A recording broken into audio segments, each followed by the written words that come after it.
today I'm going to work some more on my newest longsword, the one with the 3 fillers and the 2 filler part. I'm going to straighten it a bit and forge it out a bit at some places and maybe grind it.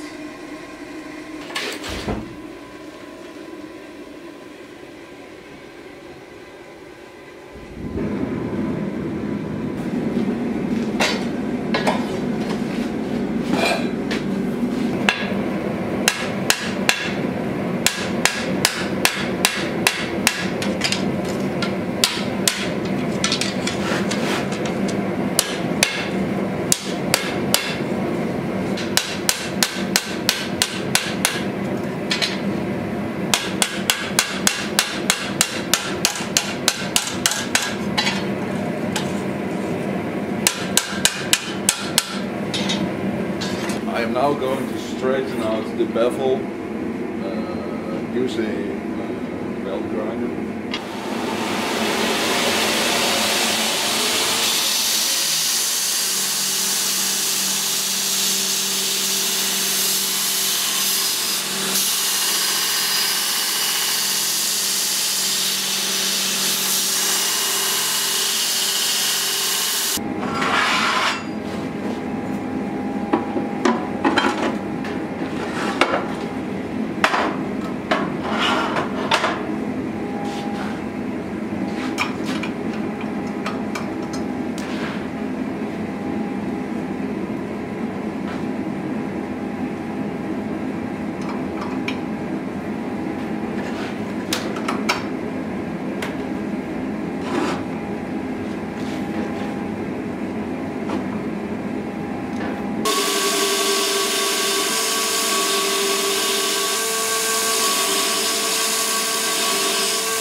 Now I have my straightened, forged and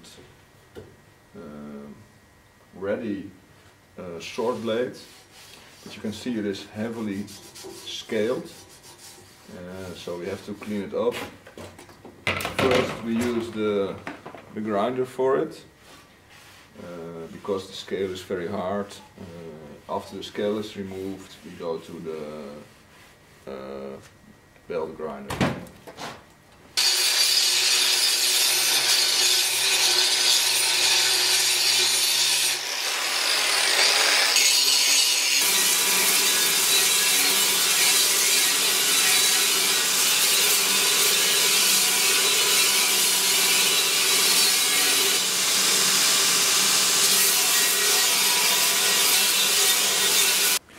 This is how the blade looks after the first grind.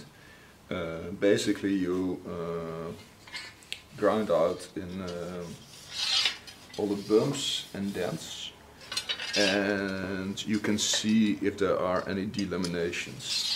So far it looks good. Forging is a bit of an organic process, so hand forged blade is never completely perfect, and that's also part of the charm. But after the forging you work towards as perfect as you can get it.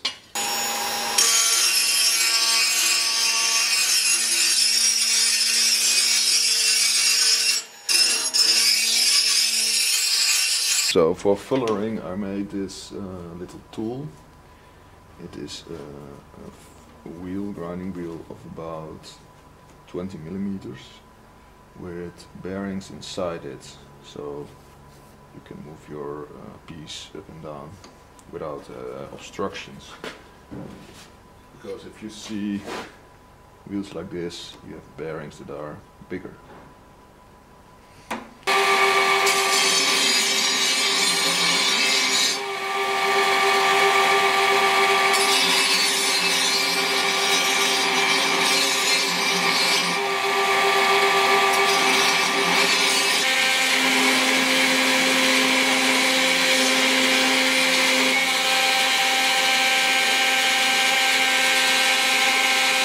Okay, this is how the coarse grinding looks. It is a very crude grit. I think it is 36. It is very fast. The fullering is also very fast, but you also make mistakes very fast, so you have to be careful in your movements.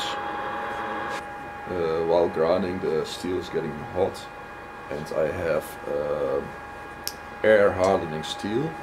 The heat will make the blade warp a bit, and don't worry about it. If you work the other side, it will work back and it will straighten out, and eventually after annealing and heat treating, it will be straight.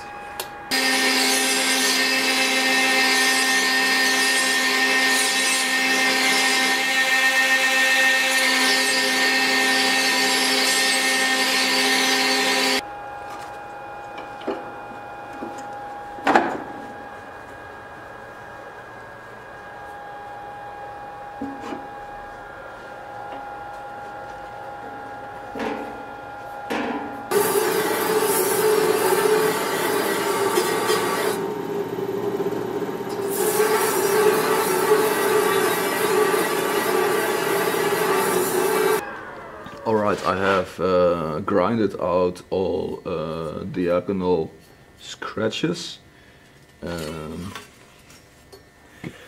but the only scratches that are remaining are in these transition areas. So those need some extra attention, because this is a very prominent place.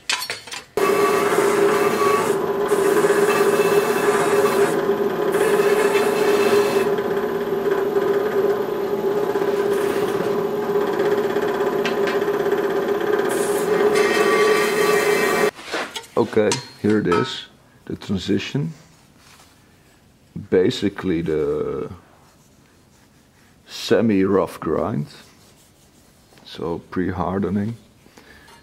I think it looks good.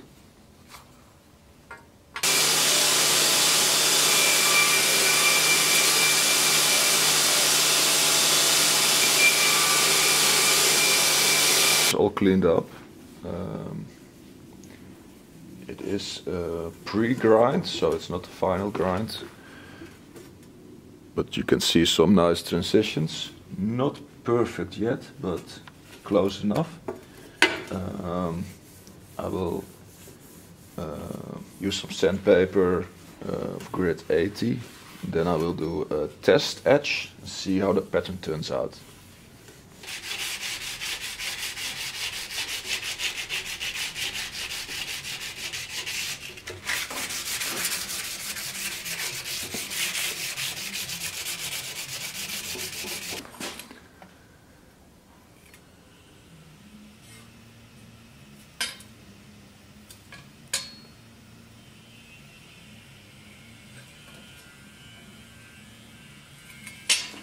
These ones are my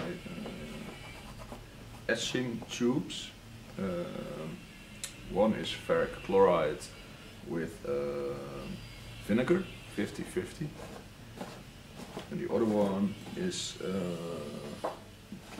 baking soda with water. So it pacifies the acid. Okay, here it goes.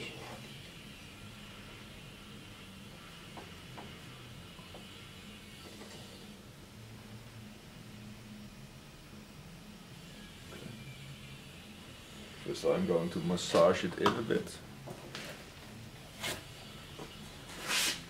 to open up the pores.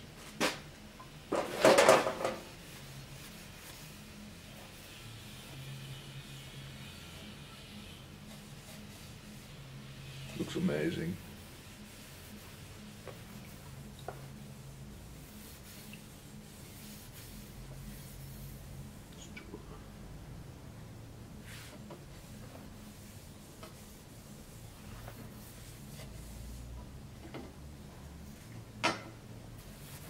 It has soaked for about 4 to 5 minutes in the acid. And now I will put it in the pacifier fluid.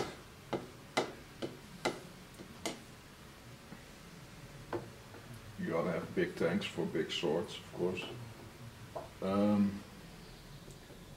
You pacify it because you don't want to have any acids remaining on the blade,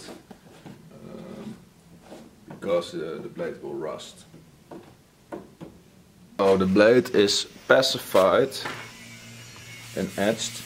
Now I will Scotch-Brite it a bit and clean it up so you can see the pattern. Eventually the pattern will be much more clear. After you harden the blade, it etches much better, and also I will etch it longer.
So you see a very intricate pattern inside the fullers and also on the edges, and if it would be made by stock removal, this would look very different. So all the layers are pressed in, and this creates this watery effect.